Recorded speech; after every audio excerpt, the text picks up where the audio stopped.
Hello दोस्तों, राधे राधे, जय श्री कृष्णा, जय श्रीमन नारायण। कैसे हैं आप लोग? आशा करते हैं सभी अच्छे होंगे और स्वस्थ होंगे। मैं भी हूँ। तो आज मेरा मीशो पे आया था ऑर्डर। मेरा मीशो पे ऑर्डर आता ही रहता है फ्रेंड्स। ऐसा नहीं है कि मेरा मीशो पे ऑर्डर नहीं आता है, लेकिन मैं इधर से मीशो का ऑर्डर जो है ना एक्सेप्ट ही नहीं कर रही थी, क्योंकि मैं जो नया नया अभी चैनल बनाई हूँ ना, तो मुझे बहुत कुछ नॉलेज नहीं है। मैं इधर उधर से पूछ के, वीडियो देख के और धीरे धीरे आगे बढ़ रही हूँ। और जैसे कि पता है कि मैं छोटा ही अपना जो घर का शॉप होता है ना, बस छोटा सा शॉप मीशो के लिए ही खोली हूँ। ज्यादा बजट मेरा बस से बाहर का बात है, तो मैं कम बजट में ही अपना काम निकाल रही हूँ। और यहाँ पे जैसे कि मैं बता रही थी कि मैं उनका जो ऑर्डर है उनका एक्सेप्ट ही नहीं कर रही थी। ऑर्डर मेरा बहुत आया है और मैं बहुत सारा सामान सेल भी की हूँ, लेकिन फिर भी समझ में नहीं आ रहा था। बस ऑर्डर आ रहा था और खुशी से मैं सामान को डिलीवर कर रही थी और सामान को दे रही थी, लेकिन इनका कुछ नॉलेज नहीं था मेरे पास। और अभी भी बहुत कुछ नहीं है। ऐसा नहीं है, मैं बहुत सारी बहनों से यूट्यूब पे मदद लेती हूँ, वीडियो देखती हूँ, तो फिर धीरे धीरे आगे बढ़ती हूँ।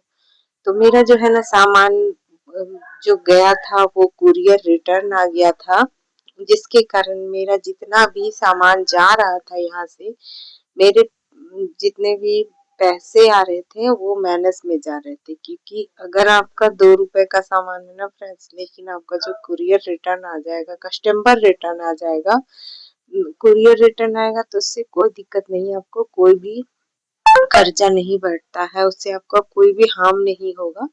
लेकिन जब कस्टमर रिटर्न आता है ना, तो वो डबल लग जाता है, बहुत ज्यादा आपको चार्ज भरने पड़ते हैं, वो आपके अकाउंट से ही कटते रहेंगे। तो ये बात मुझे समझ में नहीं आ रही थी कि मेरा जो कुरियर सॉरी कस्टमर रिटर्न आया है उसी में मेरा पैसा माइनस में जा रहा है। तो मेरे जितने भी ऑर्डर आ रहे थे, पैसे आ रहे थे, तो सभी के पैसे मेरे माइनस में ही जा रहे थे। क्योंकि जो हमारा था, जो कहते हैं ना एक कर्जा टाइप से, तो वो वही है। मीशो इधर उधर से नहीं पैसे लेते हैं। जब आपका सामान बिकेगा, आपका अकाउंट पे पैसा आएगा, तो उसी से मीशो कट करता है। तो वही मेरे साथ भी वही हो रहा था। और बहुत कोई लोग कहते हैं ना कि जो सामान है मतलब मीशो जो है वो बर्बाद करके छोड़ता है। हो सकता है, मैं ऐसा नहीं कहती हूँ कि बर्बाद नहीं होते हैं। जिनको आइडिया नहीं है वो बर्बाद ही होता है, क्योंकि उसके तो बहुत लगे, बहुत जतन से कैसे कैसे लोग पैसे जोड़ते हैं, और वो पैसा अगर आपका डूब जाए तो वो तो बर्बाद ही होता है। ऐसा नहीं है कि नहीं होता है।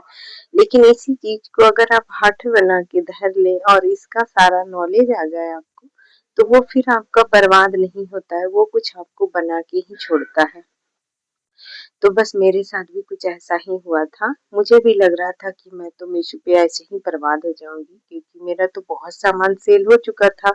लेकिन मेरे कुछ पैसे आते थे, कुछ पैसे जो भी आते थे वो मेरा अकाउंट से कट जाता था, ऊपर से माइनस में भी रहता था। इसके कारण मैं भी बोल रही थी कि छोड़ दूंगी और मैं नहीं बनाऊंगी, मैं दूसरा चैनल बनाऊंगी। मैं टिकट रेस भी की कि मेरा चैनल डिलीट कर, लेकिन कहते हैं ना कि जो भगवान की मर्जी होती है वही होता है। बस ऐसा ही हुआ। जो भगवान की इच्छा थी, भगवान का इच्छा था कि नहीं अभी तुम अपने चैनल को देखो, इससे आगे बढ़ो। तो देखते हैं कितना आगे बढ़ते हैं। मेहनत फिर मुझे समझ में आया थोड़ा बहुत मैंने जब किसी से पूछा तो वीडियो देखा, तो समझ में आया कि नहीं, चैनल को ऐसे नहीं छोड़ना चाहिए। और मेहनत का फल तो कभी ना कभी मिलता है। जब आप सच्ची हो या फिर आपका मेहनत सच्चा हो, तो वो काम जरूर करता है। तो मैं बस इसी को लेके आज ना फिर से आज जो भी ऑर्डर आया था उसको मैंने एक्सेप्ट कर लिया है। और जब एक्सेप्ट किया तो लगा कि आप लोगों के साथ भी शेयर कर दूं। और बहुत सीरियस बातें हो जाती है जो कि आप लोगों तक पहुंचाना भी बहुत ज़रूरी है, क्योंकि मेरी जैसी बहुत सारी बहनें हैं जो ऐसे ही परेशान होती होंगी, जिनको समझ में नहीं आता है, जो न्यू अकाउंट खोलती है या फिर मीशो पे न्यू जुड़ी है।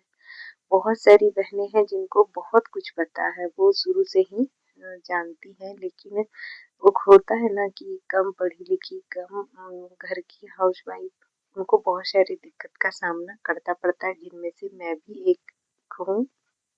तो यही बात है फ्रेंड्स, बस तो मुझे भी बहुत कुछ नहीं आता है, और ऐसा नहीं है कि कम पढ़ी लिखी हर हाउसवाइफ जो है या फिर औरत जो है उन्हीं को सब कुछ नहीं आता है, ऐसा नहीं है। बहुत कोई पढ़े लिखे भी जो चीज़ यूज़ नहीं करते उनको बहुत कुछ समझ में लेट से आता है, टाइम लगता है, लेकिन आ जाता है। तो आजकल कोई किसी से कम नहीं है फ्रेंड्स, बस मैं यही जानती हूँ।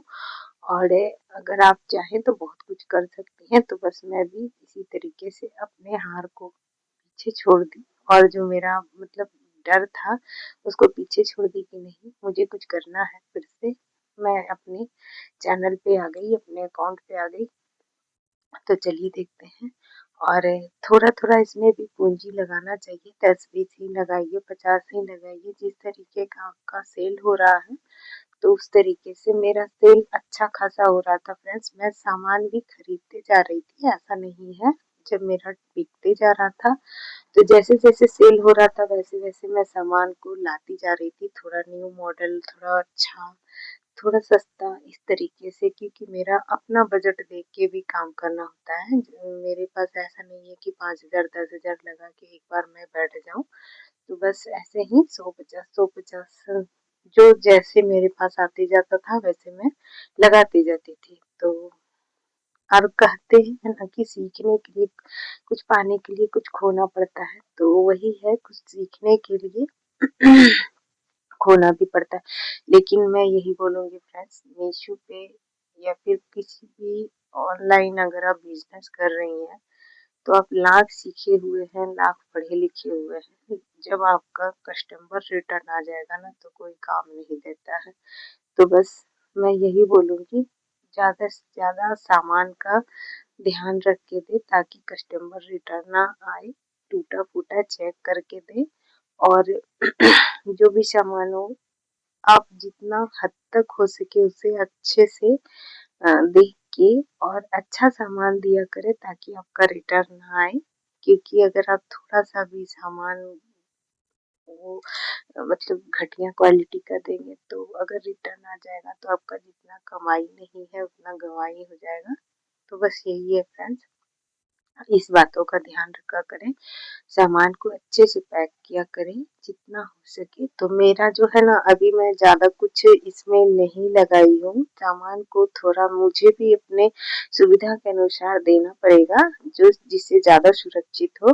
तो मेरा बजट अभी ज़्यादा नहीं है, तो मैं इसी तरीके से घर पे जो प्लास्टिक वगैरह रहते हैं उस पे दे देती हूँ, लेकिन मैं ये पॉली बैग में अपना पैसा लगाई हूँ ताकि ये सुरक्षित रहे।